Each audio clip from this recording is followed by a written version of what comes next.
Okay, we're live on YouTube.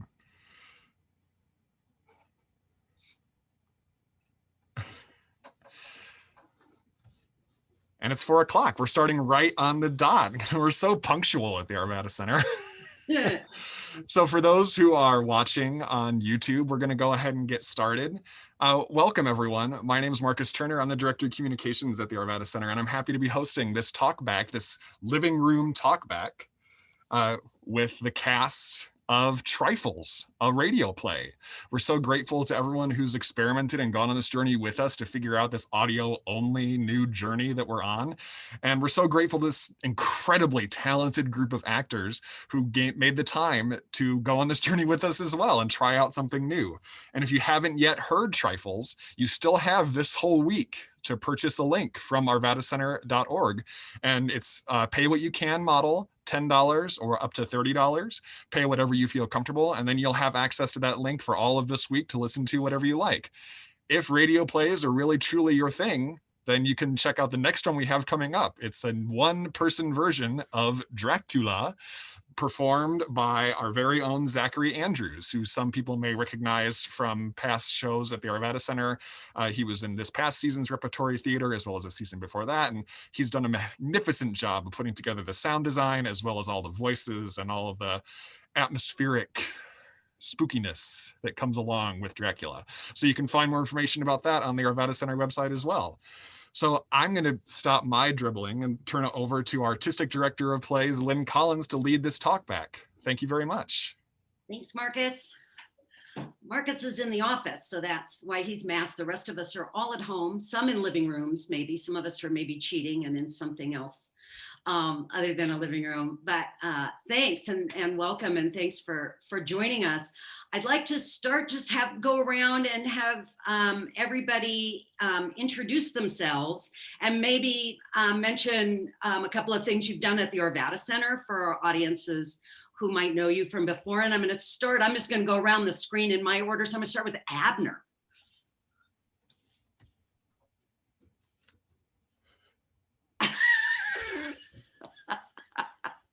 Thank you so much. This is great. Thank you so much. I'm so glad to be doing this. Thank you, Lynne. Yeah, I'm Abner Genece. So happy to be with you all today on this journey.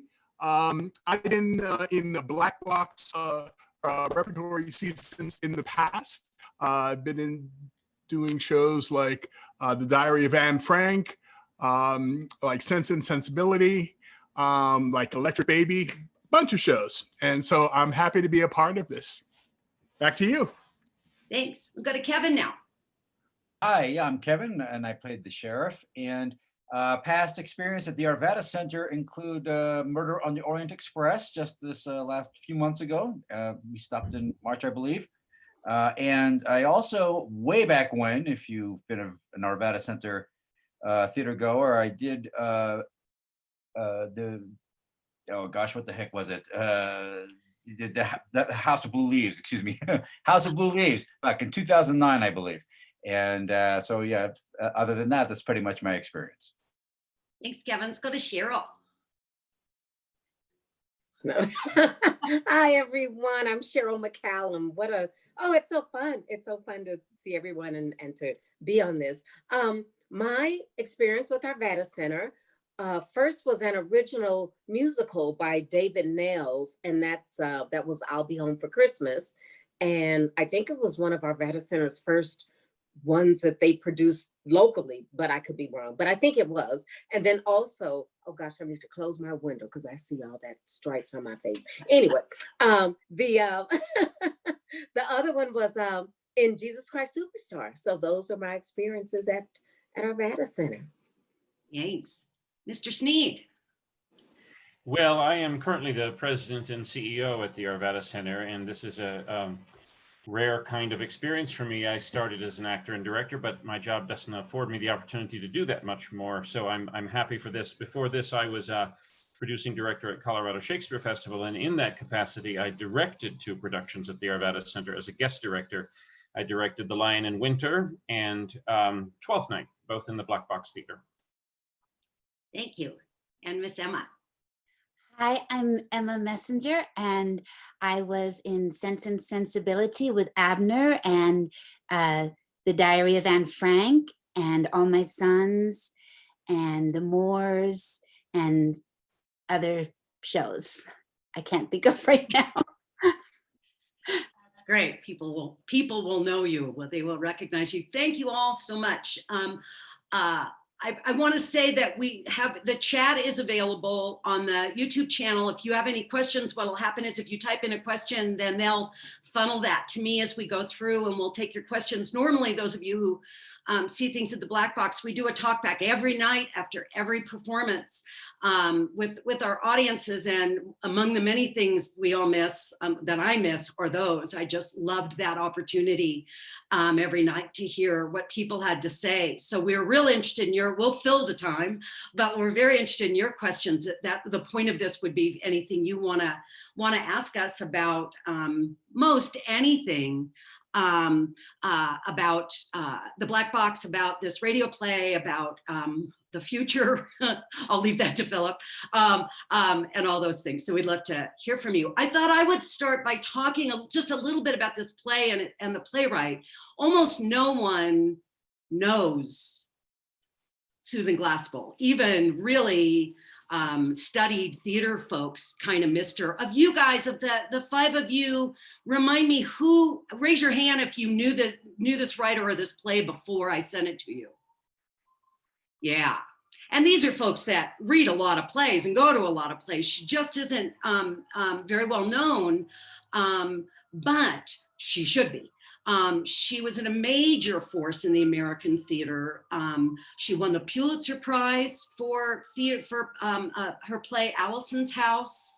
She started with her husband, the Provincetown Players, a very important beginnings of a new kind of theater, was very involved in the WPA, the Depression era theater community, is claimed to have discovered Eugene O'Neill.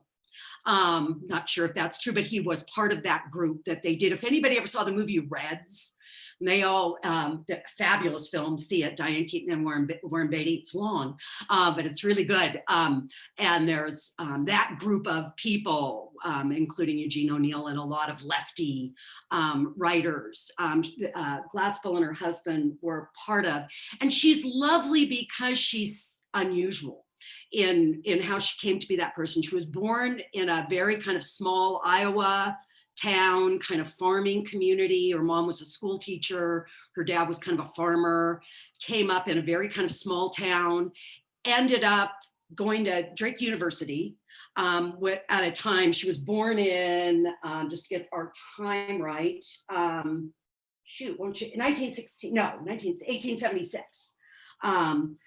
So a woman going and studying at a university from Iowa made her already pretty unusual. She had a huge career as a short story writer. She was published in back in the day, all the big magazines published a lot of short stories. That was a big part of kind of, Harper's and Ladies' Home Journal. And they were very, like the New Yorker is now, all the magazines used to do that. She was constantly having stories published in those. Wrote novels, wrote a number of plays, including Trifles. But before all of that, she was a journalist with the Des Moines Daily News, which I think is now the Register. That is interesting because that is how this play was born. So the play Trifles is loosely based on a murder that happened in Des Moines. A man is found dead, axed to death, a little different than our story. And the wife claims somebody broke in. She didn't see it, she didn't know, but somebody broke in. And the district attorney and the newspapers and everybody immediately finds her guilty in the press. She is vilified as this horrible, horrible woman, including Susan Glaspell, who writes a number of articles critical of this woman and suggest, she's kind of the Nancy Grace, finding her guilty before her trial kind of thing. And then she visited the home where the murder took place. And what she saw there broke her heart in terms of the life this woman led and the loneliness and sadness of this woman's life. So she became an advocate for this woman who was acquitted. But I'm a little unclear on how that all occurred. Anyway, that's the birth of Trifles, is that story, and she turned it into this one-act play. She also turned this play into a short story called Jury of Her Peers, which is very similar to the play, very close to the play. And I like the title a lot. I think it's a great title, that these two ladies are the only peers, the only jury this woman needs. So that's sort of Glassbell's story. I've known this play for quite a long time because I studied dramatic literature and women's literature, and she's a staple in those. Glassbell is widely anthologized and taught, especially in kind of early feminist writing. All her writing is very uniquely feminist for the time, while at the same time being very gentle, very Midwestern, very sort of not confrontational. So she's sort of been lost to theater, and partly her plays are, the one acts, it's a very short play to produce. I actually saw it performed at the Shaw Festival in Canada years ago, just sort of by accident. It's the only production I can find in the last 30, 40 years in America, a professional theater production. So it's rarely produced. But when I thought about these radio plays, and Marcus and his team and I were talking about them, this one jumped immediately to mind as a very good play for the radio, and as something frankly in public domain, so we didn't have to deal with paying fees, and also as a play that we would very unlikely ever produce in our regular world. So what a nice chance to introduce people to this play. So that's the quickie version of the play and the playwright. I was going to throw it out to you guys for any original thoughts when I first sent you the script. Well, let me back up for a second. Funny story. So normally in my job, when I have a job offer for an actor, I send the offer. I usually get back an email saying, oh, thank you for the offer. Here's some questions. I answer the questions. A couple of days later, how many days can I wait? Yeah, back and forth, maybe some negotiation.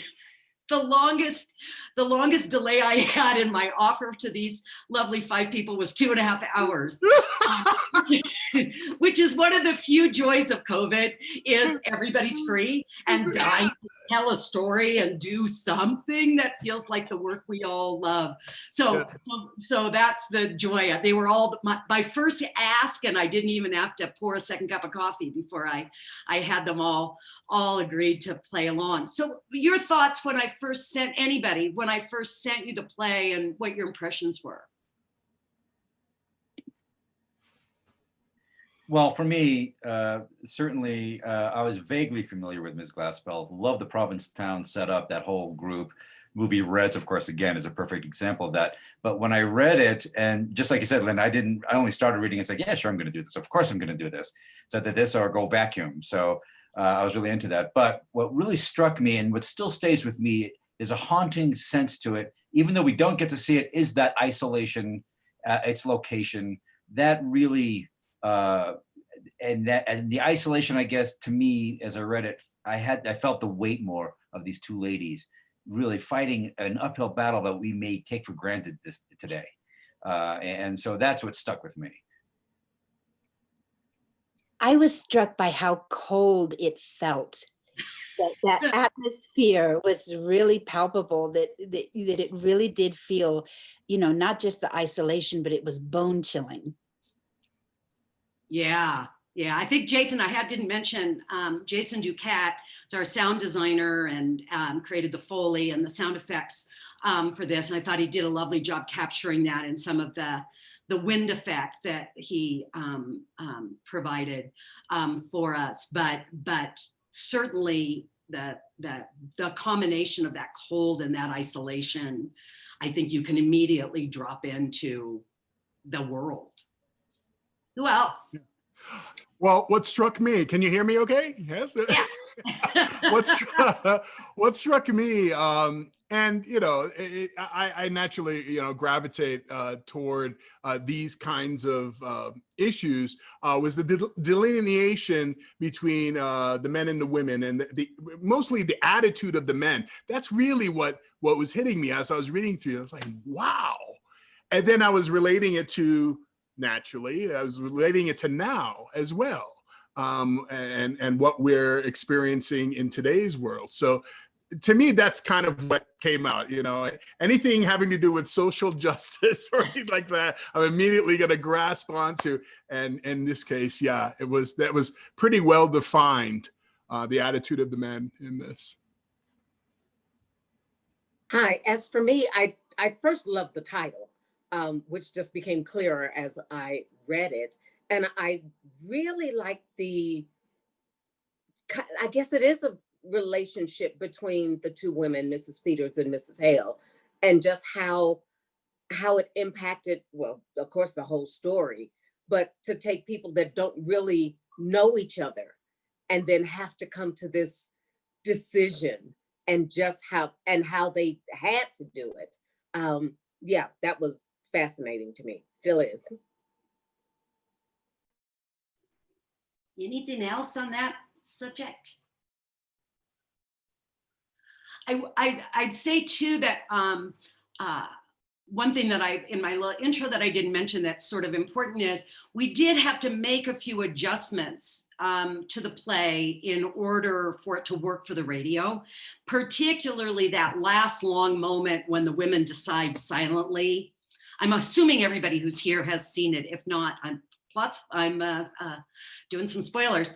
When they decide in that last moment what they're going to do, it's in the play is entirely silent. It's just all the looks between them and the actions. Well, we couldn't do that obviously on radio. So with a lot of help from Emma, I decided that I would make her character the sort of narrative voice. And we added the opening narration and a couple of things in the middle in order to allow us to do the end. And the reason partly choosing her character is the one I think that goes through the biggest change. She's the one who really moves away from, I think, I can never remember which one's which. Who's Hale? She's Hale. Cheryl's Hale. Okay. We're the Hales. That Mrs. Hale arrives skeptical at best of the wisdom of the men in the world, and with a clear sense of herself and her ability to sort of have opinions about things. But for Emma's character, that's a much longer journey and a much trickier journey. She's a much more obedient person. So we decided to make her sort of the narrative voice to allow that narration to kind of tell the whole story. Some of it I took from the short story. I just took some language out of the short story in describing the house and the loneliness of the house in that gully or whatever it's called, so that it was at least still Glaspell's voice. As much as we could. So I just thought I would add that. I want to go to the thing Abner said about social justice, which is, it never struck me while we were doing it. It's shame on me because I know what I think and I don't think I ever talked about it with you guys, which is the ladies take the law into their own hands. They decide. They don't trust the system. I think I thought about this a lot when the Breonna Taylor verdict came out the other day, where I think that's when it kind of went through my head of, oh, wow, if you wondered if you trusted the system and didn't know if you would be willing to risk somebody's life out of trust for the system, that's kind of Trifles. That's sort of what this play is about, is they decide. So I thought I'd ask all of you if you had any misgivings about their decision to hide the evidence and presumably free her. I was worried they might be caught, which, I think would have been pretty bad for them. Yeah. Because it was treasonous. They were really going against the patriarchy to do what they did. And it was such a little thing, really. I mean, I think that Glassbell is so clever in the way she uses words, trifles to describe, because what they did was just a trifle. They just did one little thing, one little movement, but the repercussions were huge. Yeah, it's such a clever script. It's so subtle. Yeah. Yeah, but I was worried they'd be caught. So you didn't, it was perfectly fine to do it. Oh yeah. Yeah. Okay. Anybody else? No problem. And then too, how she crafted it. I'm with Emma. It's so clever, and how they notice things that probably, well, that only women would notice, or that they did notice. I mean, the sewing, you know, the cupboards, the fruit, and they're trifles to the men. But this is how everything was found out, through looking at the sewing kit, and seeing the bird, and seeing the cage, and knowing, it's like Ms. Hale's speech, that we all go through something, but a different kind of something. Yeah, so how they noticed that, and the men just kind of tossed it aside. Oh, look at them looking at a sewing quilt. Well, you dummies, that's what it is. Yeah. Any other thoughts about that? About the choice? Well, yeah, I for one, of course, I mean, certainly, again, the manner in which she structured it was so clever, and the subtlety of it in a way, and which was also impressive to me, was how you were able to fashion it so that even though we do not see it, we hear it, and we still were able to pick up on what was going on. Because so I thought it was what had to be done, and certainly it was written as such so that we could root for them, essentially, to get away with it and do the right thing, essentially, which is what drama is great. You know, that's what's great about drama. And to me, though, as a side with that, you know, you talk about the bird, and you sense the violence. You sense that, boy, we only saw one instance of this, and you think of a whole lifetime of it. And so to me, that's where she was just excellent at painting this picture. And that made, you know, it's like, it was a no-brainer, of course. And just like Emma said, I just hope they get away with it. So yeah. It makes you wonder what you would do, you know. Sometimes what would you do faced with a split-second decision? What would you do? You know, and I think it kind of puts us in that frame of mind. I found myself wondering what I would do. Sometimes, and I, you know, sometimes you just, like Kevin just said, you got to do what you got to do, you know, because it's right. It may not be legal technically, but it's right. Yeah. When I taught this play to undergrads, they were often very bothered by the lack of, you know, I think they're still of that age where they trust structures more than maybe cynical older people do, and have not probably been faced with anything close to that, where you really do have to decide where you stand in a kind of moral moment, and what that might be. But there was a lot of from the boys you know, concern about the fact that they're not following the rules. I remember back in those days. I was so impressed by how strong Mrs. Hale's character was. Like, she had no problem immediately making this decision, and also trying to persuade my character to look at it, you know, adjust her thinking a little bit. But there was a great deal of strength from Mrs. Hale's character that was very admirable, I thought, and dignity. She had such dignity, and she didn't laugh at the bad jokes from the county attorney and the sheriff. She had dignity. It was really beautiful. Yeah, and yet she never confronts your character, Mrs. Peters. She never says, you should do X or you should think Y. It's all questions. and sharing of experience. It's kind of how you direct, Lynn. You don't push us. You just say, "Well, and what would happen?" You know. So then as the actor, you own it, and I think the sheriff's wife owned her decision in the end.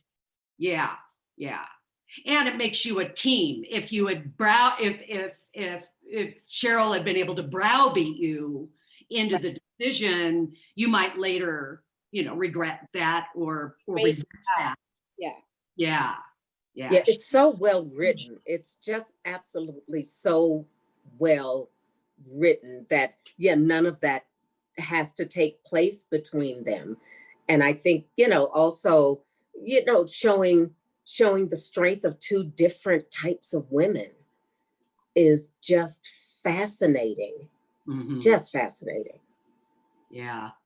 It's Yeah. very poetic language as well. Uh-huh. It does feel like a short story, and it is only, I guess, half an hour, but there's that kind of very impactful choices of details. The red piece of fabric, which is in quilters language is the hearth of the home. Things like that. That's just the one that struck me the most. But she was very careful in choosing what items she used to describe this kitchen, and the bird wrapped in silk. These details were powerful, sparing but powerful. I think it's very poetic. Yeah. Yeah. And yet simple, because there's some stuff in the short story that's a little more flowery, some of the descriptions, and I tried to they were beautifully written, but when I tried to steal them and put them in the play, they couldn't come out of any of these characters' mouths. These are plain spoken people. They're not nobody, well, the attorney's putting on a bit of a show, but they're not showy folk. No. That's not the kind of people. And she knew these kind of people, these people she grew up with and came up with. Lynn, I'm thinking about the social justice issue, and since you brought up Breonna Taylor, and it just occurred to me that this, in a way, is about the kind of blinders that any investigation tends to have, is that it is said that a thorough investigation was done, and that's what we often hear. But what does that investigation include, and what did it exclude? And I think this is a perfect example of what gets excluded. They simply have blinders on about the things that they don't feel matter in the investigation. And surely that's true of what's going on now in the investigations that are happening, is that people don't see beyond their frame of reference, so they don't look for other kinds of evidence. Right. Well, and there's that whole thing with that an ex-police officer did that I was fascinated by, about confirmation bias, and the idea that in any, and it's not whether you're a good investigator or a bad investigator or a good cop or a bad cop or whatever, you simply cannot get away from the fact that you have bias and that you have a worldview that you walked into the space in. And if you don't fight that as you're investigating something, you will come up with exactly the answer you expected to, not necessarily the right answer. And these guys, I mean, there's some question in this play, if you had left all the evidence there, whether they would have even figured it out, right? Because it wasn't within their, like Phil said, in the blinders of what they thought. They wouldn't have seen it, maybe. They didn't know enough to ask the women, is there anything you see here that could explain? They were just so dismissive of that point of view. Yeah. Because it doesn't matter, because that's not how the law is done, And while there's certain things that, in terms of the gender relationships that, feel like a period play and quaint, I think the idea of, doesn't have to be gender, but the idea of just people in different hierarchies, just assuming that nobody beneath them, nobody who doesn't have their title in front of their name would probably have anything, to add, which is how we end up hearing the same voices all the time, because why bother? Why listen? Yeah, because it doesn't matter. Yeah. Because I know where the real evidence is going to be. Because I'm an attorney. I was going to ask you guys, the gentlemen, the three men are not terribly well fleshed out as characters. They're pretty one-dimensional. They're not given much backstory, a little bit more in the short story for the husbands. One of the things that's in the short story, and I wanted to get it into the play, but I couldn't find a way to do it, is that Mrs. Hale is very nervous about her husband, Abner's character, telling that what he saw, because he's the first person to come on the scene, that he's not very good at this sort of thing. He tends to go on. And that thing that almost anybody's ever been married has, that moment at a party was like, oh God, he's going to tell that story. Why is he talking? Oh, please stop. It's that with people whose stories we've heard a million times, there's that little fear, and it comes across beautifully in the short story. And this guy's a farmer. He's a pretty simple guy. He's not used to this. And I worked on it for the longest time, but I just couldn't find a way to not kind of change the play by doing it. But it's so lovely. But in the play itself, you guys are pretty one-dimensional. How'd that kind of go over? How'd you feel with that?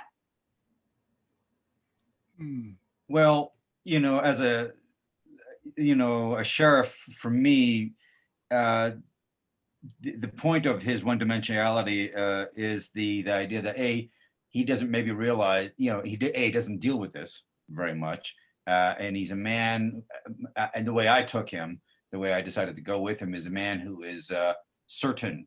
And it doesn't feel like he's questioned much, doesn't seem much to question. It's one of those like cynical, oh, I've seen, okay, we know it's happened, but let's go through the paces. And so I took it as just, this man is certain, too certain, and beyond, doesn't realize he's over his head, that he's in over his head, and understanding, just like you were saying before, this worldview that he has, Midwest. He was a farmer once, so he understands, this life, and it goes from here to here, and that's about it. And so it's to be one-dimensional in that situation. Frankly, I don't think it was a big, jump or big leap to take with him. So, right. Yeah. For me, I tried to fill in, little things and little details that I could just play with in my mind. I thought a lot about the relationship between me and my wife, and what that must be like, given what we see her do and say in the play. It made me kind of imagine what their home life must be like. But for me personally, for me as a character, he doesn't get out much. I mean, his days are pretty much the same, and he works really hard. And here he gets a chance to be with the cool guys, right? The cool guys in this community, and he gets a chance to be center stage, so it's his big opportunity. This is not something he's used to at all, and so I found that charming, and I tried to fill in little details just from my own mind about what a person like that how they would behave in that circumstance. Right, and I think for my guy, he as you were talking, Abner, it helped me understand something. What was really important for him was his relationship with the attorney, the county attorney. He's more concerned about making sure he looks good and providing what he wanted, as opposed to really finding any kind of truth. So you're right. I mean, you certainly explore a relationship, and that was kind of the predominant one for me. But I Susan Glassbell can say that, especially Abner, what you were talking about, in just a short line of, Mr. Hale was trying to join in with the lawmen's talk, just that verb trying and failing, right? Right. It's so much in just a little tiny sentence. Yeah. And for me also, I found myself resisting the urge to go comedic, if that makes any sense, with it, because I could see what his function was in the context of the play, what this character's function was. and to get out the story and you know, but so I had to fight some comedic impulses to go way out there with this, and that wouldn't serve what we were trying to do. So it was interesting for me, and in filling in, I had to pull back the reins too. There was a bit of that. So yeah. And I'll say I probably was given the least backstory of anybody in the show, and of course it's the actor's job to make up that backstory, to fill it in if the playwright doesn't give it to you. And you know, we do what we can. But what I think is interesting from looking from the outside of the character is that so often, even today, unfortunately, women tend to be the stock characters, the functionaries that fill a certain role, the housewife, the maid, the girlfriend, the whatever it is. And whereas the men are the ones that have fleshed out characters. Part of what's revolutionary about this story, especially for 100 years ago in this play, is that she's reversed that, and the men are the stock characters. And it's the women who are flesh and blood and have a real relationship and who really figure things out, whereas we're just the functionaries. So I think that's part of the sly, what she's doing, slyly doing as well, is turning the tables on that. And it's two women who are both wives, but that are so different and react so differently to the circumstances. Yep. Which is really interesting. I like that why, Phil, because I do think there's something in the simplicity of Glassbill's stuff that is sly, you know, that is, how can you be offended by what these women do? They're so simple, they're so lovely, they're so, you know, that she doesn't, you know, it's a political play. It's a play with a very strong feminist position, but you don't feel it. It's, you know, sort of my favorite thing, which is, you know, the spoonful of honey with the medicine, kind of my notion of how political theater works best in my, you know, to my own taste, which is I'm thinking about it later and I go, oh, that was challenging me more than I knew, but it's not assaulting me with what I'm supposed to think about it. And I think it's something she does really well and very subtly. Even that one line, I forget which one of the men says it, but it's referring to Mrs. Peters, and says, "Oh well, the sheriff's wife is married to the law." Yeah, you know, this is how he thinks that she thinks. You know, so it's so cool. Yeah, and no one asks you if you think that. You know, right? That's between the men to decide who's married to whose career. Yeah, that's great. We had a question from somebody asked about saying lovely things about how much they enjoyed when they listened to Trifles, but also asking if we could talk a little bit about the challenges, differences in doing a radio play. Which is not any of our usual gig, versus what we usually do. I'll start with just a little for viewers kind of background that we rehearsed entirely like this on Zoom for, I don't know how many hours, I can't even think, 20 maybe something. We gathered virtually to rehearse, went through, did pretty much what we always do when we approach a play on the first day of rehearsal, went through and read it and talked about it. And we were doing a lot of little tiny tweaks for the radio as we went. So we got a couple of kind of rewrites over those days to try to, you know, I could listen to it and think, oh, that's not going to be clear if you know, without the stage direction, without the action. So we made some changes. And then on the day, we gathered in real life, which was for me one of the great treats of the last 6 months, in the Black Box Theater at the Arvada Center, and at extreme social distance and in masks. We discovered one fun thing, which was the first time we went through it, some of the actors were a little bit harder to understand, and I think everybody just felt like they couldn't quite catch their breath. And then we moved everybody to the paper masks, because everybody had brought their own cloth masks. And then it sounded great, and it was, it presented no problem at all. But we were committed, because the Arvada Center is committed to following all rules, even though they're sometimes challenge us a little bit. It wasn't nearly as big a challenge as I sort of had worried it would be. And it was balanced, for me at least, by all being together in the same room for that little bit of time.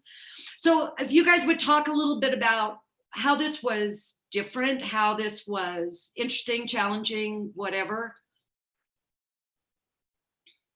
I think it placed a lot of importance on the text, because you weren't creating a scene except in everybody's imagination. You weren't acting off of another actor, because we weren't really looking at each other so much while we were talking. And then that face mask, I just kept breathing it in on one sentence in particular. I just couldn't get that V sound out, because I just kept sucking it in. But it made you really, you really had to pay attention to the words. The words were what was linking us all together. It wasn't sort of this craft that we all went to school to learn how to do, physically. It was just the words and saying those, or trying to say them. Yeah, it was interesting. You couldn't rely, as Emma says, you couldn't rely on this arsenal of other tools that you have, right? And that you're used to using, and in breaking down those moments, those beats, those moments in the piece. But I was very much hampered. Well, I didn't express it that way, but like Lynn said, the first time through with my own mask, my own heavy cloth mask, and I going through it, I just felt like, wow, that I'm really working hard, and I don't think I need to do that. I don't think that's the way we want to do this. So the beauty of working with these incredible artists is that I felt totally empowered to say, hey, you know what, this isn't working for me. Can we figure something out? And then we came up with that solution. But it's Sheryl sounds so good. What's that? Sheryl sounds so good. Yeah. Every word, and I'm making my mouth move so hard, and I can't hear what I'm saying myself. I know. Yeah, Sheryl was I perfect. had the paper mask initially. Yeah. Yeah, and then I guess we just kind of noticed that it sounded a little clearer. Yeah. Yeah. Sheryl's also a singer. So maybe that gives her a little leg up. And but it's also how I think also it's also how it's written too. It's written to be listened to, and you have to start with that. It's a little more descriptive than you normally would need to, just like you did, Lynn. You went in there and made sure, and adding the narrator, I believe, was very important to Absolutely. help. But you're right. I do miss that. Like, oh, gee, man, it'd be nice to be some fat sheriff coming in with the, with the coat on, some, 1920s look going on with the boots and stuff. Didn't have that. So okay, so right. So, but it was written for that. It was written for that. And I think the fact that she turned it into a short story after it was a successful play, unusual order, yeah, suggests to me that she knew that a lot of the narrative power was in how we imagine these characters, because that's what you do when you're reading a story. You have narration to set the scene, and of course we use some of that in this telling. But I think that gave me a lot of confidence that in the play itself as something that could be heard and didn't have to be seen for its power. There are certain plays that just would not adapt well to radio, that need to be seen. But I think this is one that's, that works very well with very little change, just the addition of a few comments. It works very well as an audio work. Yeah. No, I've been reading a lot of plays with this now, with this idea of radio plays is something that we may continue. We're hoping we do one for the holidays. Stay tuned. We're working on that right now. And many of my favorite plays don't work for radio because they have just too many, especially any kind of broad physical comedy just doesn't work at all. And the other thing I noticed directing it that I really felt I was struggling with myself is I feel like this play, if I were directing it to be performed in a theater, would have had a lot more silence. I think there's a lot of silence, but finding exactly how long you can manage that on the radio, in the radio world, and not being familiar really with radio plays was very, I found my ear really having to struggle with how long can I maintain this? Because the silence would be filled on stage. It's interesting, Lynn, because when I was listening to it, I thought the same thing. I'm like, because you were saying even in rehearsals, take your pauses. But listening to it, I'm like, man, that could have gotten maybe just a little more. Yeah. So yeah, I noticed that as well. Yeah, no, it's such a fine thing when you don't have anything happening. Yeah. Think, oh, did my radio go out? Yeah, exactly. I mean, my Wi-Fi went down again, right? And it was, if I had it to do over again, I think we could have stretched some of those a little more. I think maybe I erred a little bit on the side of caution, but because I know as you guys are doing it, I'm also seeing it like we do. And I'm seeing activities that would be done in silence. And I just couldn't quite figure out how you do that for radio. I think this idea of doing radio plays is so great because for the audience, I mean, I just remember reading somewhere that if you are presented with visuals like a television screen or movie screen or even people acting in front of you, that your brain doesn't work as hard or naturally become as engaged as if you were reading a book where you are having to create everything with your brain. And a radio play kind of falls in between those two, where the audience, just by the very structure of the medium, is really having to invest in the story. Yeah. Yeah. I also think it's a good, and we're not the only ones doing it, of course. I know Colorado Springs Fine Arts Center is doing it and others around the country.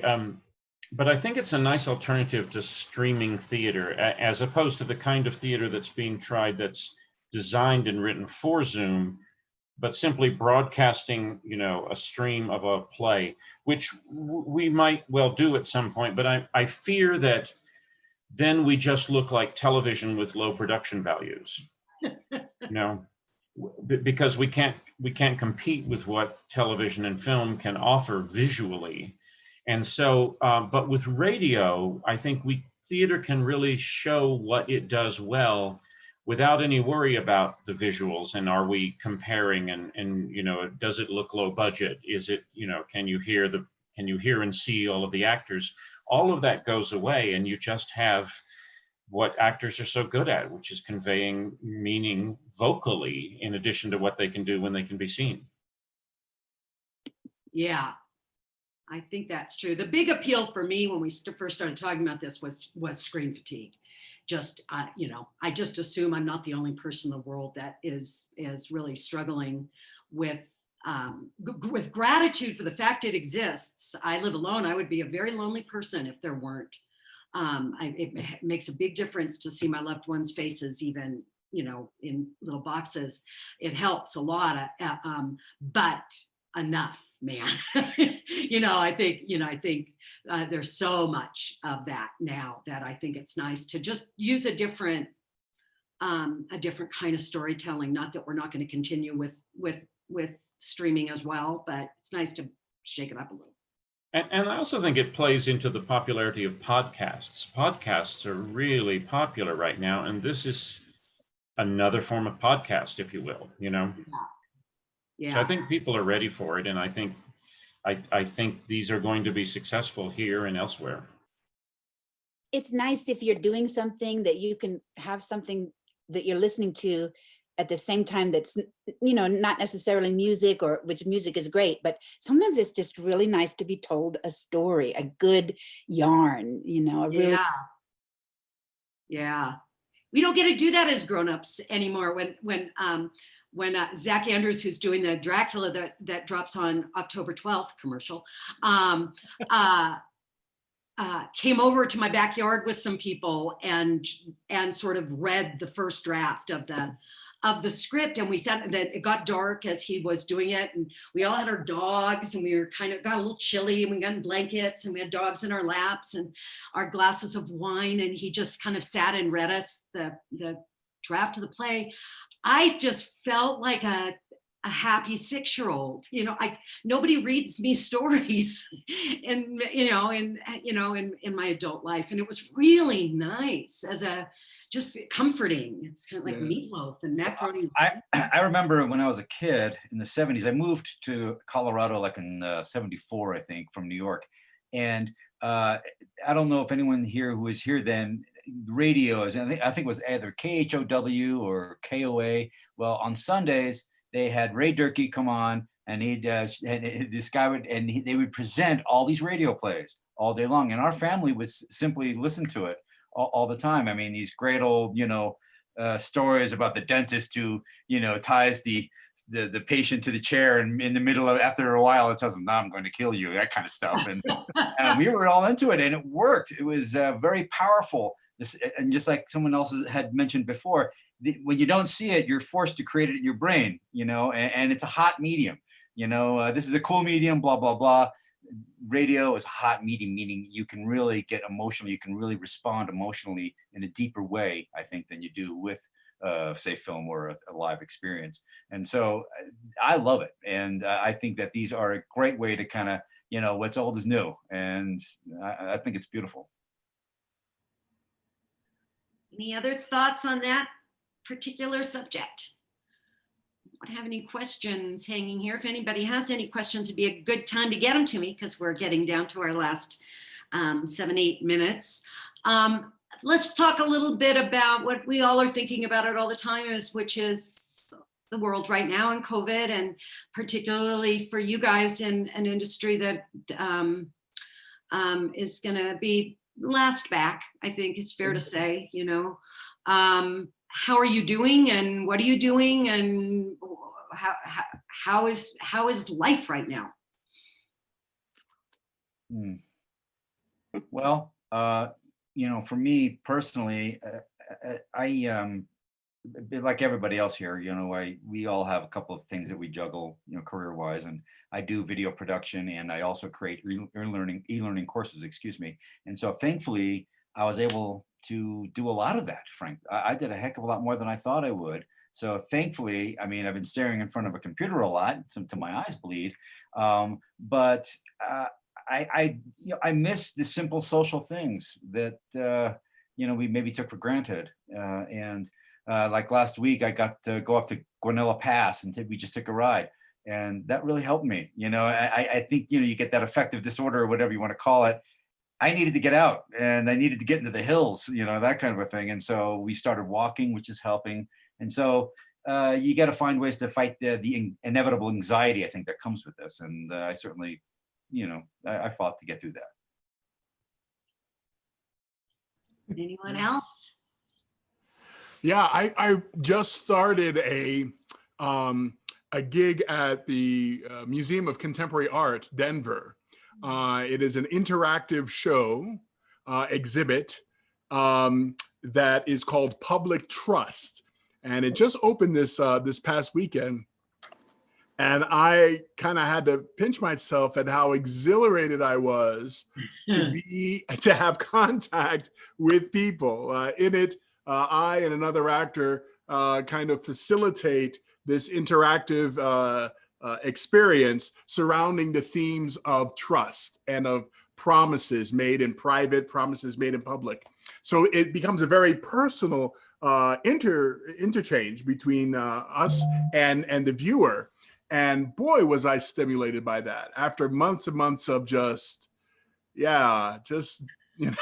isolation. Yeah. I was like, if I had a tail, it would be wagging like crazy. Abner, your whole body's a tail. That could be said. That could be said. So yeah, I'm excited to be doing that.